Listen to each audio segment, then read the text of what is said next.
नमस्ते दोस्तों, आज हम आपको एक ऐसी कहानी सुनाएंगे जो सदियों से बह रही है। एक ऐसी कहानी जो जीवन का प्रतीक है। एक नदी की कहानी। हमारी कहानी शुरू होती है हिमालय की ऊंची बर्फीली चोटियों से, जहाँ हवा भी जम जाती है। एक नन्ही सी जलधारा जन्म लेती है। ये कोई साधारण जलधारा नहीं, यह है जीवनदायिनी नदी का पहला आंसू, प्रकृति का पहला आशीर्वाद। धीरे धीरे ये बूंदें मिलकर एक पतली धारा का रूप लेती हैं और पहाड़ों से नीचे उतरने लगती हैं। जैसे जैसे ये धारा आगे बढ़ती है, इसमें और भी छोटी छोटी धाराएं आकर मिल जाती हैं। यह अब एक छोटी नदी बन गई है जो पत्थरों से टकराती, चट्टानों को काटती और अपनी राह बनाती हुई आगे बढ़ रही है। इसके कल कल की आवाज़ मानो प्रकृति का संगीत हो जो पहाड़ों की खामोशी को तोड़ रहा है। नदी अब मैदानी इलाकों में आ चुकी है। इसके किनारे हरे भरे हो गए हैं। गांव में खुशहाली आ गई है।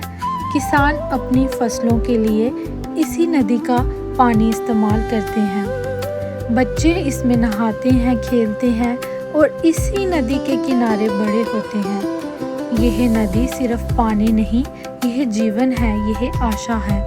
समय के साथ जीवनदायिनी और भी विशाल और शक्तिशाली हो गई है। यह अब एक बड़ी नदी है जो दूर दूर तक फैली हुई है। ये व्यापार का मार्ग बनती है, लोगों को जोड़ती है। इसकी गहराई में कितने रहस्य छुपे हैं, कितनी कहानियां दबी हैं। लेकिन दोस्तों, हर कहानी की तरह इस नदी की कहानी में भी मुश्किलें आई। इंसानों की लापरवाही ने इसे मैला किया, इसके पानी को दूषित किया, लेकिन नदी ने हार नहीं मानी। इसने हमें सिखाया कि कैसे मुश्किलों का सामना करना है, कैसे खुद को फिर से साफ करना है, और अब हम सब मिलकर इसे बचाने की कोशिश कर रहे हैं। आखिरकार जीवनदायिनी अपनी यात्रा पूरी करती है, किसी दूसरी बड़ी नदी में मिलकर या सीधे विशाल सागर में समाकर। यह एक अंत नहीं बल्कि एक नई शुरुआत है।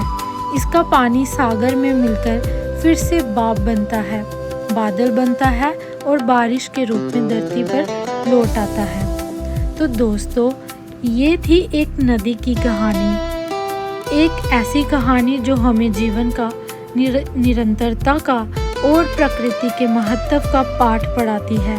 अगली बार जब आप किसी नदी को देखें तो याद रखिएगा, ये सिर्फ पानी का बहाव नहीं, ये एक जीता जागता इतिहास है।